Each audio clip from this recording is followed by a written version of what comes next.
So let's get into what a subject to resale is going to look like.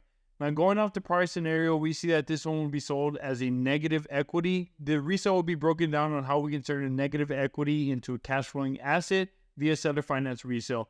So just to recap, the note established was $211,000 at a 4.3% interest rate with a $205,000 note balance.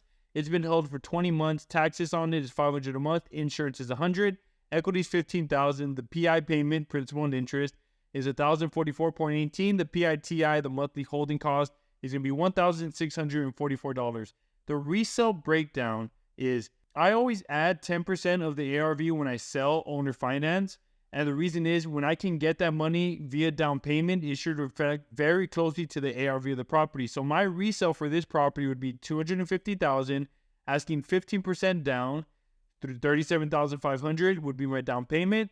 I'm going to finance $212,500 at a 9% interest rate for 360 months. Principal and interest payment is $1,709.82. Cash flow monthly is $665.64. Equity is $7,500. You're going to say, no one's going to buy this. Well, guess what? This is a real life scenario of one of my first subject to properties that I purchased. So I know the numbers work like this because I lived it, right? I did this property. I did this breakdown. I did this transaction. This is how you turn a home that does not have any equity. Don't make it more complicated. What do you owe? Okay. I owe $205,000. Now let's work backwards. If I owe $205,000, but the ARV is $220,000 and I bump it up 10%, that means I could resell this property easily at $250,000, right? Now, if I get a 15% down payment, that means I'm going to get $37,500 cash. I bought the property for $10,000. Now I'm going to make $27,500 in the form of cash flow, quote unquote, positive, because it's my cash on cash. So my cash on cash is infinite on that. I made $27,000. I put $10,000. I financed $212,000 at a 9% rate against a $211,000 at a 4.3% rate. So 5% more of interest on a yearly basis, plus a 360-month term wrapped around the 340-month term because they already held it for 20 months, plus the cash flow of $1,709, which makes me cash flow $665 with a little bit of equity. But now how is this going to look? This is the power. How is this going to look at the end of 60 months? The original note will be 80 months in, because remember, they held it for 20. So in 60 months, 5 years, they will be 80 months in. The note balance is going to be $184,363.94. My new note at the end of 60 months is going to be $203,795. So now my $7,500 of equity is now turned into $19,431 in equity, plus the $600 of cash flow that I've been getting, which is roughly $6,000 a year. So $30,000 in cash flow, plus you're making another $27,000 to buy it. So we're already at $57,000.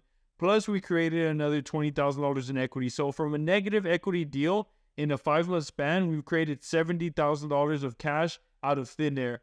Now, one of the key factors that has to be taken into consideration is that there's so many factors that even though the equity does not exist, it doesn't matter to make a good deal. As long as you can structure the deal on the back end, whether it's rental, whether it's holding, whether it's selling, or whether it's my preferred method, which is seller finance, if you could structure the purchase properly, you can structure the resale properly, you will always make money, because even if you resell it at the same terms with a higher interest rate, you're still going to cash flow. So there's really no way that you can lose on these deals. Even if you were to pick up a property like this and sell it what the banks are at, which is at a 7%, you're still going at 4% against the 7%. Any way you look at it, you're going to be making money in the form of cash or the form of cash flow. So as seen above, if you choose to resell it in 5 years from now, you will owe $184,000. And let's say the property's value has increased by 15%. That means the home is now worth $253,000.